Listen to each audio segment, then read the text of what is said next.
So I have a timely topic, not just because it's right before lunch and you guys are hungry and ready to eat, but also because we have several disasters occurring at the moment. So we're going to talk about disasters, things like hurricanes, tsunamis, typhoons, anything flood related, because they can impact you and everything that you do.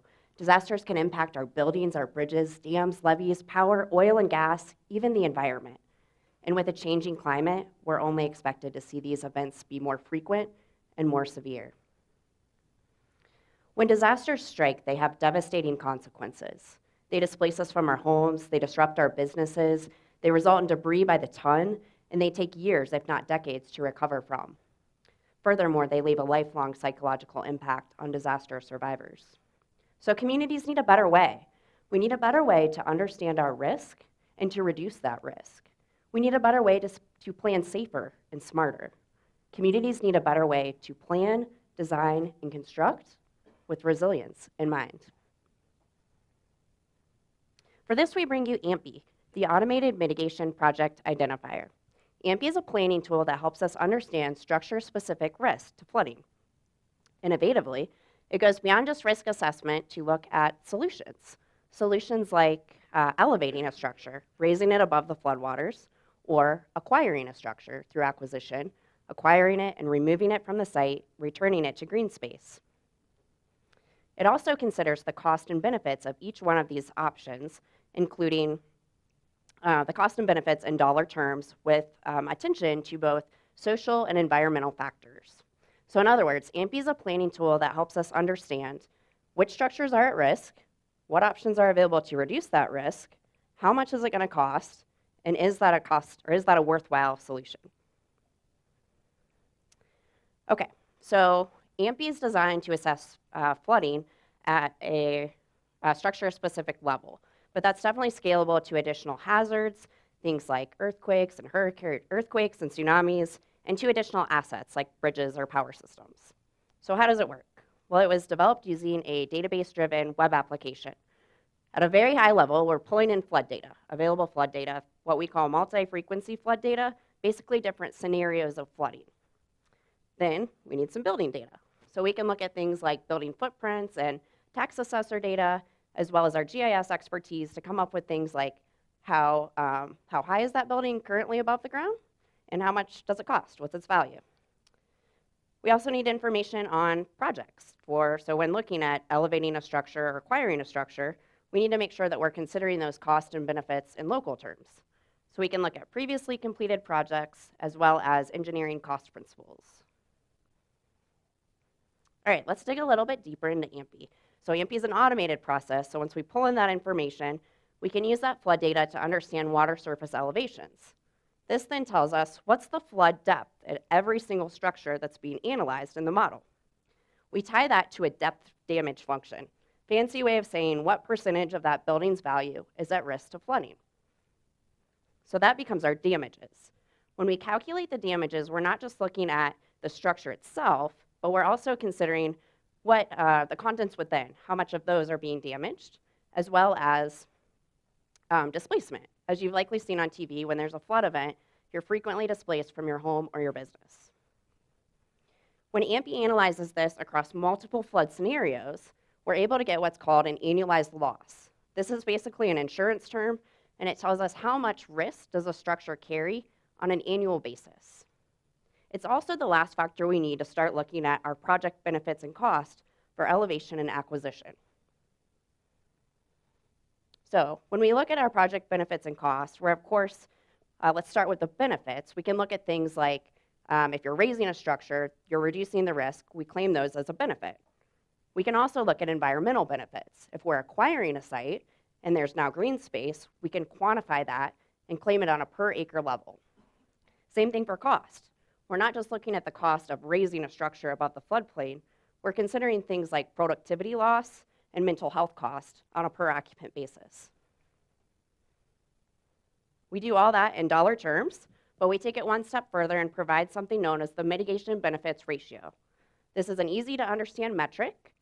If it's greater than 1, it's considered a cost-effective solution. So for every structure that AMPI analyzes, we're providing a mitigation benefits ratio for both elevation and acquisition. So let's make it real. Superstorm Sandy, let me refresh you on that one. 2012 hurricane event, it impacted 8 countries. It took 200 lives, and it remains the 5th costliest disaster across the world. It had devastating consequences and impacts across the state of New Jersey, from very densely populated areas like New Jersey that you see here, across our coastal areas in New Jersey like you see here in Atlantic City, as well as more rural areas that are subject to riverine flooding.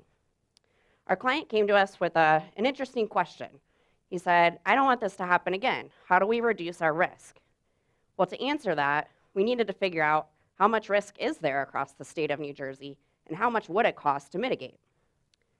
That's where AMPI was developed. So we set forth collecting our flood data, bringing in our building data, and then with a single press of a button, we were able to analyze 650,000 structures throughout the state of New Jersey. We found that 230,000 structures were at risk, and it would cost over $1 billion to mitigate that risk when only considering cost-effective solutions. So while AMPI does the hard work behind the scenes, what our clients receive is something that's much more usable. This is just a geodatabase. They have GIS, they can look at the results. So we're not just looking, this allows us to look at our risk across a wide scale, but more importantly, it allows us to start programming risk reduction into our communities. So we can put it into things like capital improvement planning and comprehensive planning. What do our results tell us? Well, they tell us a lot. But here's a few of the key ones that we think are really important. So we can look at damages. That's for every flood scenario that's analyzed. We can look at annualized risk. Again, that's that risk factor that tells us how much risk is the structure carrying on an annualized basis, and how does it compare from one structure to another. We get those project costs and benefits, again, for both elevation and acquisition for every structure that's analyzed, all quantified and available in the model. Last but not least is that mitigation benefits ratio, so that when our clients see, here's our risk, they can understand what they should do, what options are available to reduce that risk. So AMPI is not just a planning tool. It's a resilient solution. It's a solution that helps us and our clients be able to preserve the places that we love and the communities that we love to plan safer and smarter. It's a planning tool that allows our communities to make decisions around risk reduction and to take action. It puts Stantec in the driver's seat to work with our clients from the beginning, understanding where that risk is, all the way to the end through implementation. AMPI is a planning tool that helps us plan, design, and construct with resilience in mind.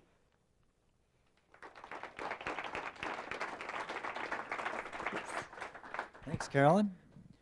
Questions? Alan? Caroline, we talked about this last night at dinner.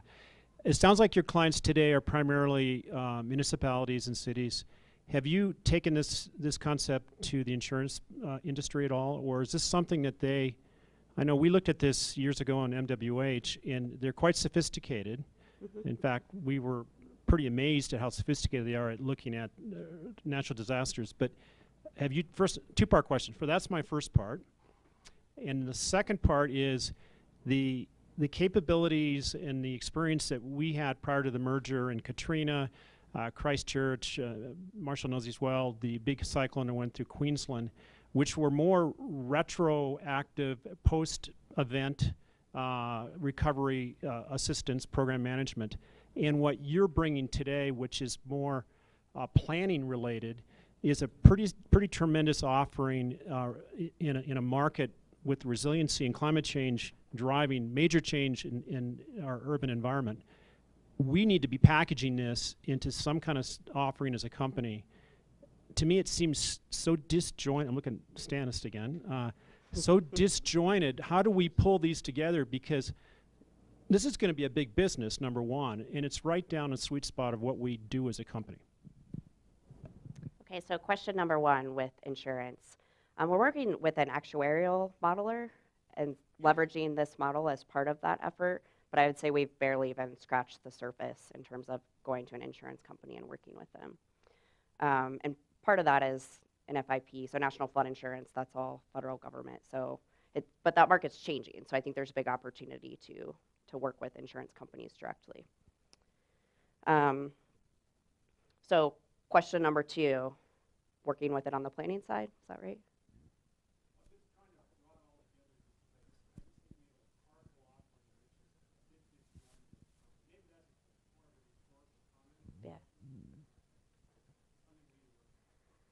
Yeah, and we see this even, beyond structures. There's so many different sectors and business line where this kind of same process could get applied to in terms of understanding our hazard risk.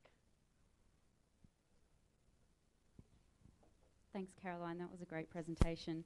I have several questions, but I'll take most of them offline. But I guess just from my own understanding, acquisition in Australia is not a preferred mitigation option currently for any level of government because of the cost.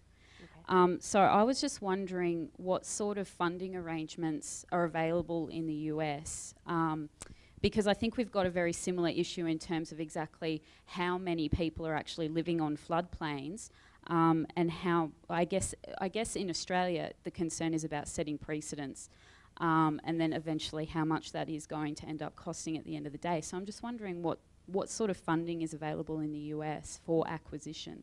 Right, so we have two primary funding sources through the federal government. One is available on an annual basis, and the federal government provides 75% of the funding, and then the local government is responsible for that other 25%, and sometimes they'll work with the homeowner to maybe split that.